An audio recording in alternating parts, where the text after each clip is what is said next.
I wasn't really planning for anything because I started the business because I wanted something and I saw more people who wanted something and I made the product. But for me, I feel like it has been really organic. While I was doing my Kickstarter campaign, there were, I think, 4 other companies that also launched similar product line. I know it was just strange timing that everybody thought about creating this product. But the fact is that many of those companies are not around today. I get a reminder, hey, we have a new sale.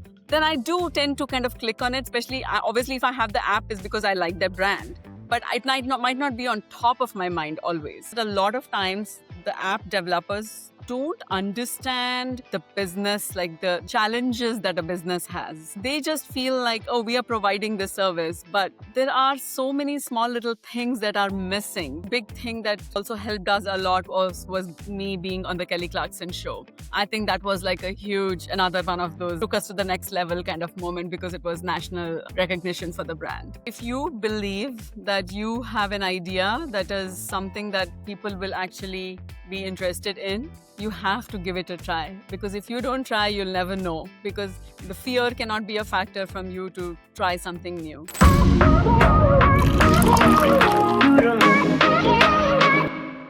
Welcome to Brute. This is a podcast for brand builders, marketeers who want to know what really goes out into building modern brands. Every episode brings you real stories from the people who are building and scaling brands.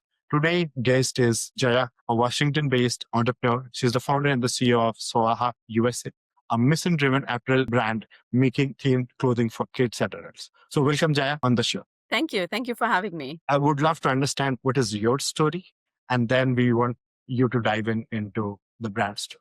So I was born and raised in India. I'm a military kid, so I lived in so many different parts of India, which was amazing for me as a kid growing up. I was really interested in clothing from a very young age. I started with making clothes for my dolls when I was in like fourth or fifth grade. And my grandmother was a teacher in a tailoring college in the small town that I'm from. It's called Dharwad. It's in northern part of Karnataka. And so I think maybe it was also in my blood in some way to be interested in clothing. And so I started learning from her. And when I went to college, I wanted to study textiles and clothing, which is what I did for my undergrad and for my master's.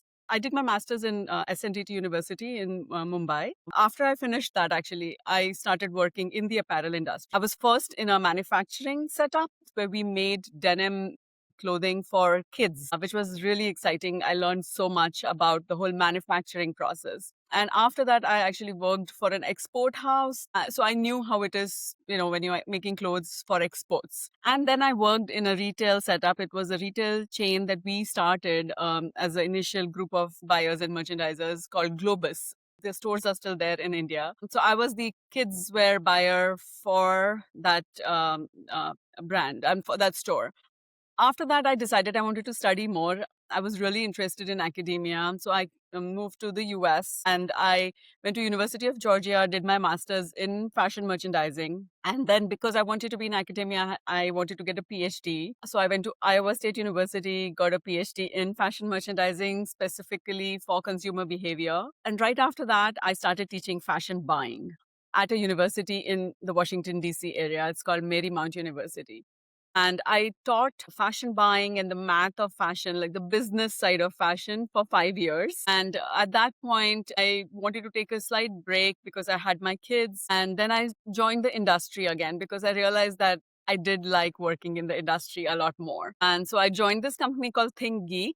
I was the apparel buyer over there and I really loved doing that. I was buying very geeky, nerdy, gaming and science kind of t-shirts, mainly t-shirts, but also dresses and pajamas and stuff like that for that brand. That's how I learned how it was to, work with American consumer base because I had really not done that before.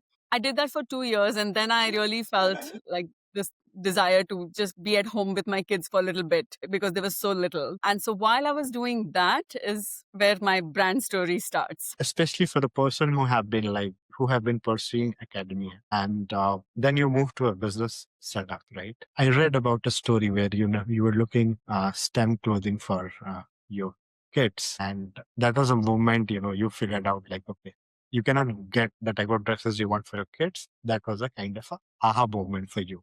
But would love to understand what goes for a fashion entrepreneur just before starting it. For you, you know, you have been always trained from the supply chain perspective, the back end, the consumer behavior. Like everything is there is a tick mark, like it was written somewhere that you'll start a brand and you have been preparing through your experiences. But would like to deep dive into like what are the fears and like what are the hard decisions as a mom and or somebody who has a career? What are the most difficult things when you started to like figure out? See, I had no experience of running a business.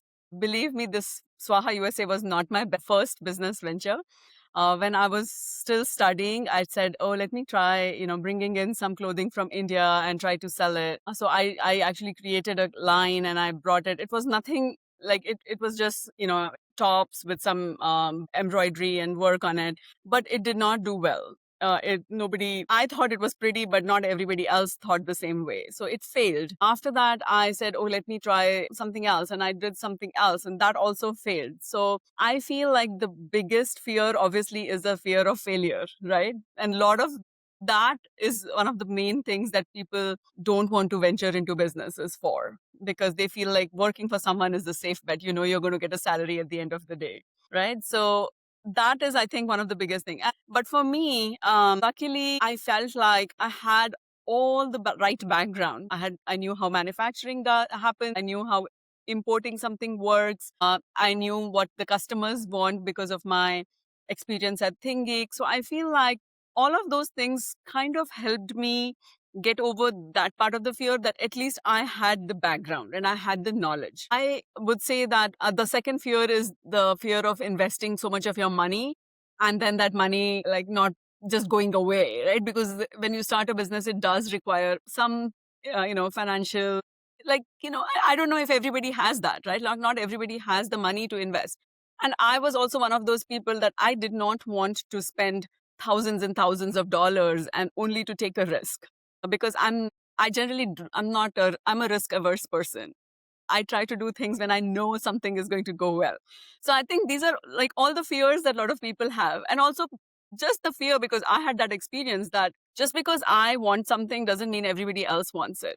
So will there be an acceptance in the market for the product that I'm so passionate about? So these were all the fears that I had to deal with before I started it. But I think once I had that in my mind, I said the best way to go about is to actually first test it. And Kickstarter is one of the ways that you can really test with minimal investment, at least for clothing, I would say, a very minimal investment. Yeah, we saw Yeah. that for both, like for the kids' work and for like while we were researching about you, we figured out that, for kids, you raise like a 30K on the Kickstarter for kids. And for women, like you raise like 75K. Uh, so like for you, it would be an interesting journey. Like you have been like, though you have been in academia or in the fashion, it all has been like offline. For like going to a Kickstarter, like reaching customers digitally, that would be like an interesting journey, like for you, I believe. And I believe like we are a totally a DTC brand today. So like how was that like when you were adopting like figuring out demand digitally? And I believe as an entrepreneur, when you know it's stuff and you have already tested, like okay, what is like you did your trial runs and then you figured out like how did you get the idea of like uh, testing this on Kickstarter?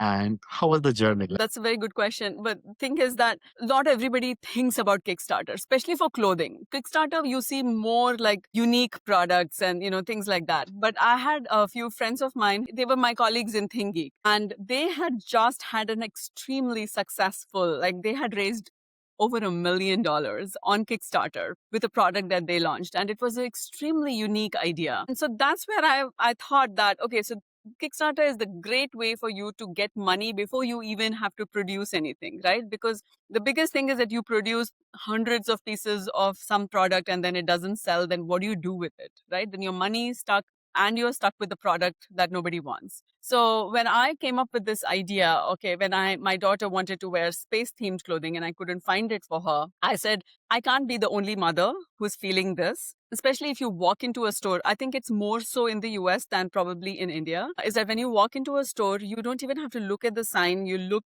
at the clothes and you know that this is girls department and this is boys department just because of the colors that are used and just the prints that are there. And my daughter was not that kind of a kid who wanted that girly kind of clothing. And I figured that I can't be the only mother. There are so many smart, educated women who want their girls to feel that they can grow up and be whatever they want to be. Now, the easiest way for me to test this would be through a Kickstarter campaign. Because Kickstarter basically almost tells you that, hey, there are more people who want this, or tells you that nobody else cares. So maybe you don't want to do this.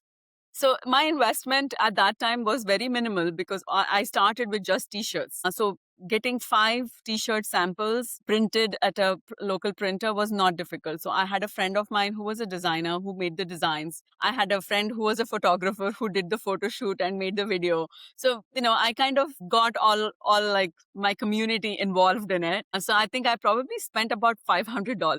That was it. That's how I started my business, with $500 investment. And so when I did the Kickstarter campaign, I got such positive feedback saying that, yes, my daughter also does not like wearing girly clothes, and I'm so happy you're making this. And in fact, it was not just for girls, right? Even for boys. What if a boy likes pink color but loves race cars? But you will never find a pink t-shirt with a race car on it. But I made that happen. So it was just like the whole gender stereotype that was just crazy in the US market. It still is. It hasn't improved like 100%, but maybe 50%. Uh, and luckily, the money that I raised with Kickstarter, I was able to produce, whatever orders I had gotten and more. And then I was able to sell more and then make more money from it and then just keep putting it back into the business. And that way I didn't really need to invest as much money. Really, I really haven't invested money in the business. It's quite paid for itself to grow. So this is a very interesting question. So what was your framework for doing like first $1 million, and how that brand framework has evolved over a period of time? Obviously, I wasn't really planning for anything because I started the business because I wanted something and I saw more people who wanted something and I made the product.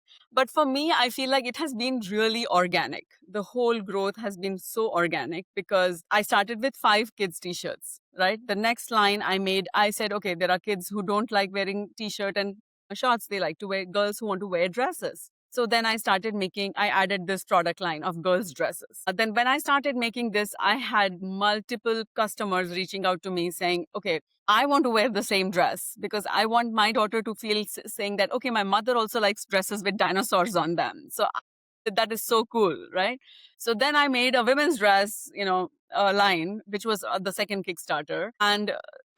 Actually, the women's clothing line, I think, is the one that really helped me grow the business a lot because kids' dresses do sell for less and the adults' dresses sell for more, right? So that actually helped me with that growth. But I think the best thing that I would say I did was always listen to the customer. So I would keep taking customer feedback and giving them that. For example, people absolutely loved the fact that my dresses had pockets in them.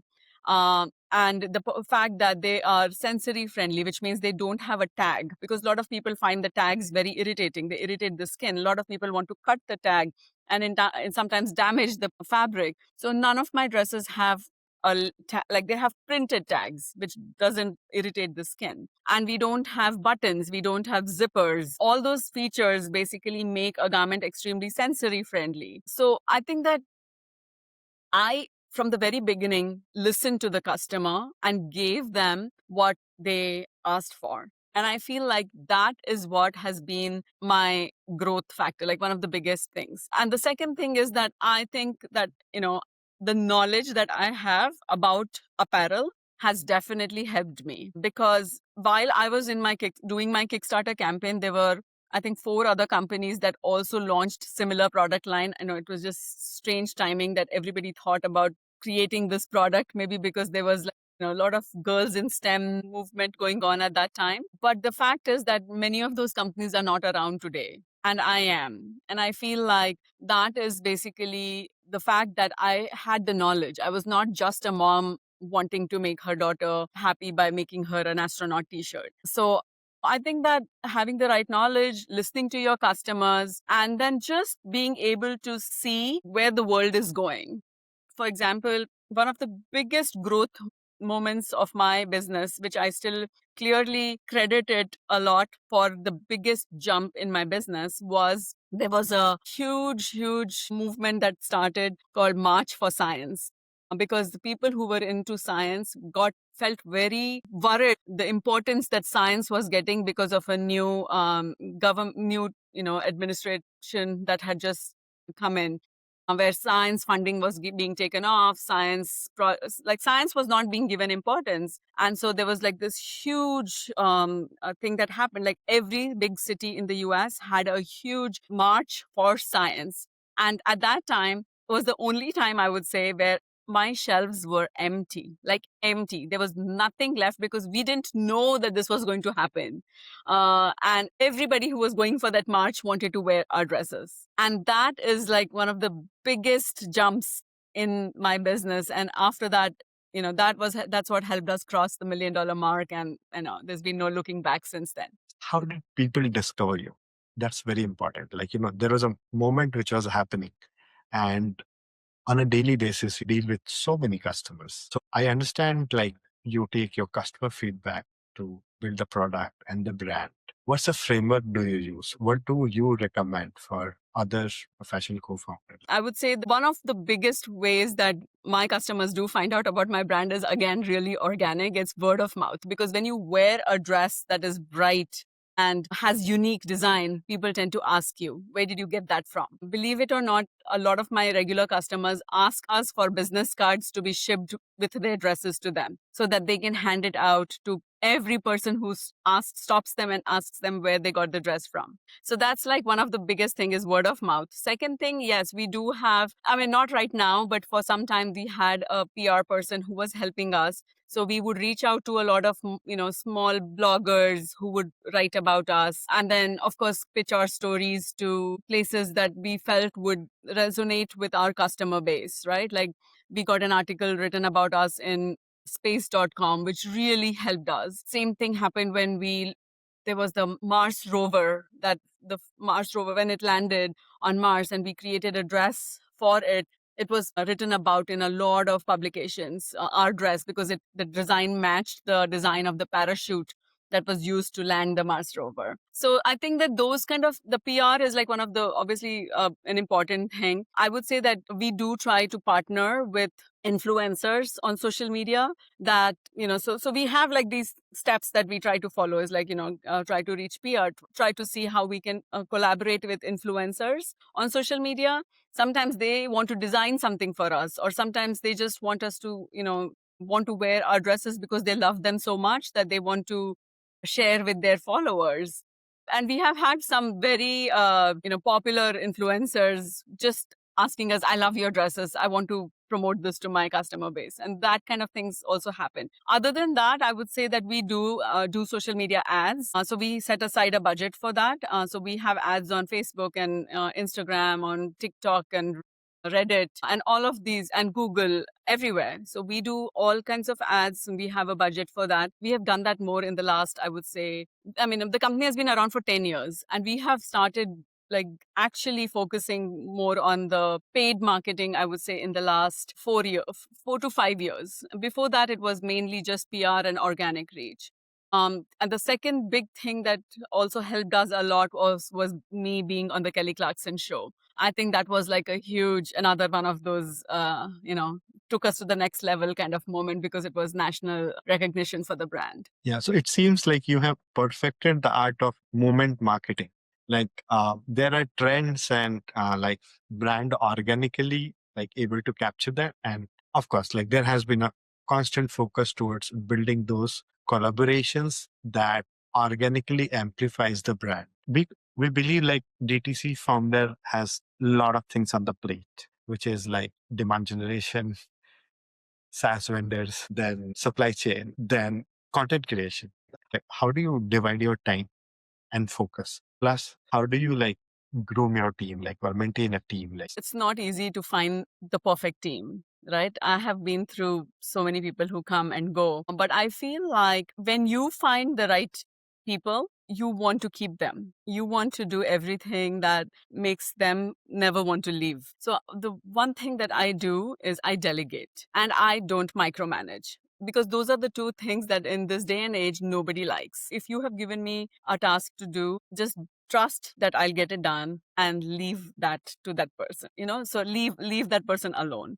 And that's what I do. So I don't, as long as the person is getting their work done, I just let them be. And that's what I think all the people who work for me really like. And the thing is that I've been lucky that I do have some core people who are so good that I don't need to question them. And when once in a while, when things go wrong and then I question them, they don't mind it because they know that this is not my norm. I'm not doing this every time. So I feel like just having the right set of people that you can completely trust is what is really, really important. And I do have a very small team. Like, it's difficult sometimes for people to believe the size of team that we have for the size of company that we are. But I do feel like we have used a lot of automation. We've started using AI in our business too. I'm constantly investing in things that I know will reduce the amount of time taken to do a task. Right. Because earlier, like even just simple things that picking from a shelf to ship something. So I use like the best performing app that there is to do that, because I want to make sure that people are not wasting their time doing that. And so it requires less number of people to do the same job. Same thing, like, so I have tried to do that in every aspect of it. But about dividing my time, so I always keep a part of my time to make sure that everything in the office is working properly, which means that, my customer service team, my marketing team, my merchandising, my photography, my warehouse people, like everything, right? Like, so I just take some time in the morning to make sure that everything that was supposed to get done is getting done. And then earlier than that, actually, I do have to communicate with my factories because my factories are in India. So I usually do that at night when they are awake, and or in the morning when they're available. So I do manage to do that. I keep some time aside for it. And then I do all of my work. I handle, like, I mean, I have freelancers doing giving me a lot of help. Like, I have a freelance marketing team that actually does all our paid ads. I have freelance accounting teams because that's something that I don't want to, spend my energy doing. And then I have freelance designers. One of the main reasons I have freelance designers is because then I get a variety of styles, which is what I like. But I work with them on a regular basis where I give them the design ideas and then they create the idea, and I give them all the specs for it. So yeah, that's basically how I divide my time. But I only work when my kids are in school, because after that, one of the main things that I wanted to run my business for, was to have flexibility of time. So I always make sure that I only work when my kids are in school, and once they come back, I'm available to them for whatever, like, take driving them around for classes or helping them with homework or whatever else they need me for. I understand you're using the best of the tech for all the functions. For you, what are the like two functions where like for you think where fashion brands can really leverage AI that will have a maximum impact? I think one of the main things that I have realized is that when a customer is on your website and has a question, they want answers right then, because they don't want to wait to email the customer service and wait for customer service, because by then they've lost interest in the product. People have very short attention span these days thanks to social media, right? So I think that is one of the best way you can invest in AI, is have that chat function that can actually learn from you, to train the chat function that can learn from you, and then to be able to use that to answer customer questions as quickly as possible. I know it's not always possible to answer because, you can only train AI for so many things. There are still some human element required, but I feel like that's one of the best ways to invest in AI. And the second thing, some customer base is probably going to be okay with the use of AI for creative things like your photography, for your ads and all those things. But unfortunately, that doesn't work for my customer base because my customer base is very different than a normal population that would be excited about use of AI in ads. My customer base doesn't like it. But I think that the creative aspect that you can get from AI is amazing. Although we do use AI, one of the things that I use it for a lot, which really helps me, is that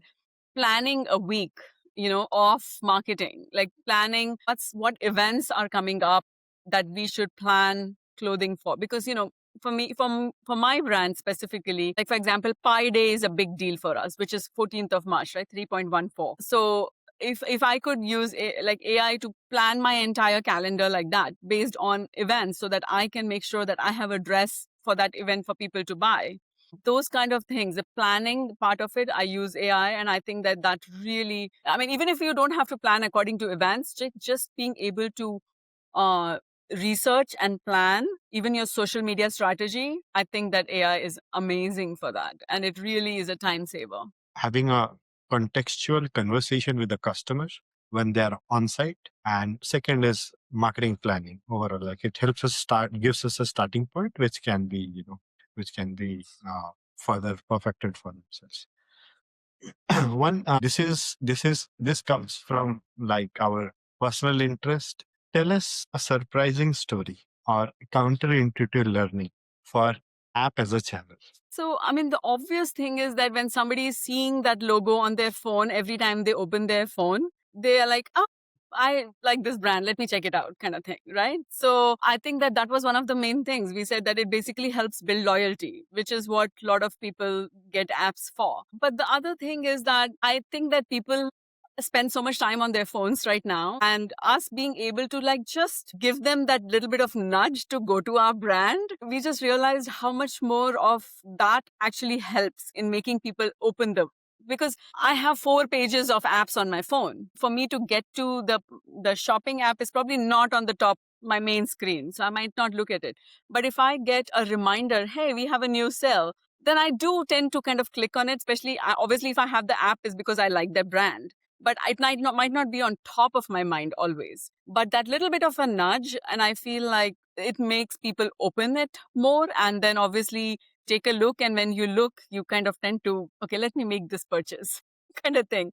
And I feel like that really helped us. I mean, I wish we would still get a lot more people. But again, I think it depends on the customer base that you have. I do feel like my customer base is slightly older in terms of, people who are comfortable with using apps and comfortable with using devices to. So I think that might be like one thing that might be a little bit of a negative for me. But I feel like having an app and being able to just get more eyes on your products has just been incredible. Yeah. So I was talking to a founder, like One Bone founder, and I asked him, "What is your surprising learning?" They do like 25% of the sales on the app, and he said, that the conversion rates and AOV are like very intuitive, but customer browsing my phone, like my app, like 4 times in a month was surprising.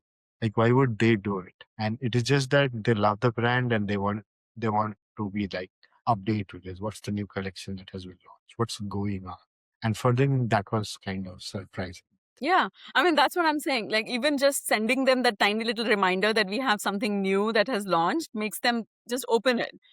Which a lot of times, I mean, you get so many notifications in a day on your phone. You don't always open everything. But I realize that when people see a notification from us, they actually open it and they see what are we talking about, which is great. Cool. Now we'll talk about as a founder. I understand like the fundamental motivation of starting a brand is, being with the kids, the family. But you have to make sacrifices, because there's a business which is running so many customers. How do you juggle between them? Like, there must have been some sacrifices which you have made uh, to take care of things. But like, how do you manage it as a founder? Okay. Yes, I mean, in the beginning, it was not easy at all because I started with all the products being in the basement of my house because I didn't have a warehouse. I couldn't have afforded a warehouse at that point. So obviously, my whole basement was like line of, by size divided a pile of t-shirts in like entire basement of the house. And so my kids have seen me working really hard in the beginning when we would have Black Friday or, before Christmas days. I was in the warehouse till midnight trying to ship orders because we didn't have like a proper system in place. I mean, things that you cannot afford because it's expensive to have an app that helps you pick and pack and ship properly in a more the quicker way of doing things. So I when we used to get shipments in the airport, I would pick those boxes, load them in my car, and bring them to the to the house. So I have gone through all of that. And the thing is, my kids have seen that. There have been times when my kids have been unwell and home, but I still had to go to office. I have just taken them with me to the office and made them sit in one corner while I get work done. So those kind of, you cannot be a founder and not do the heavy lifting. You have to do it in the beginning. And I think the only way that you can survive through all of this is if you are able to do time boxing. And I feel like I am able to do that quite well because I just set aside that time in my day where I will not be working. I do that. I have a plan that today I have to get this much done, to make a to-do list at the beginning of the day and make sure that all of that is checked off before you finish. That way, you know that you have been efficient. And those are the things that really help me a lot when especially when you're starting out. This is something with respect to, let's say, what would be your advice to somebody who's starting a brand now? And this is stems from the fact that you had your own journey and you have seen like the market has evolved in a different way. So what your piece of advice for the people? Like everybody has an urge to express themselves, tell their story. What would be your piece of advice for them? I think the first thing I always tell everyone is that if you believe that you have an idea that is something that people will actually be interested in, you have to give it a try. Because if you don't try, you'll never know. Because the fear cannot be a factor from you to try something new. So I always tell everyone, like, if you think that you have an idea, have the faith in it, believe that it'll be something that other people want, and then go for it. Right? So don't hold back at that time. Give it your all. The other thing is that the ability to pivot, to say that, okay, something is not working, know that it's not working, and then to be able to go in a little bit of a different direction and see if something else is working. For example, my business went through the whole problems with COVID. I mean, imagine, like, we were not able to get products. We were not able to do anything at that point, right? How do you then, what do you sell? But we were able to, at that point, figure out what markets were open. For example, everything else, by the time everything else shut down, China had opened, for example, right? So we started getting products from China that were not clothing, because I don't buy clothing from China because of, I don't have good supplier there who makes organic cotton. So we started making bags, umbrellas, and socks, things that people would still use when they're at home, or things that people like to buy because they like to collect, and just things like that. We started actually helping. We had a contact who was making masks, the N95 masks that were so difficult to get in the US. So we started raising money on our website to get more masks and donate it to hospitals, which actually got us so much goodwill from people that we were trying to help out in a very difficult situation where our business struggled too, because we didn't grow at all that year, because people don't need to buy clothes if they're not going out of the house. And so I feel like the ability to have switched track so that we could still continue selling, we could still continue making something, is very important.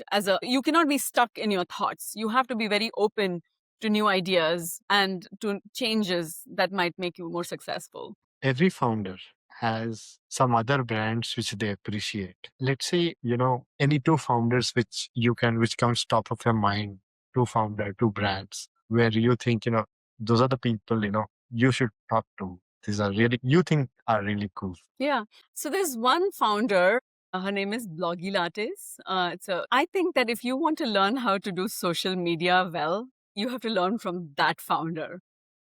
It's just all plain clothing, but it's all made for meeting a need of, like, so somebody didn't find something, and so she made it happen, right? But it resonates so much with the younger population. I would say like teenagers and young, like people in 20s.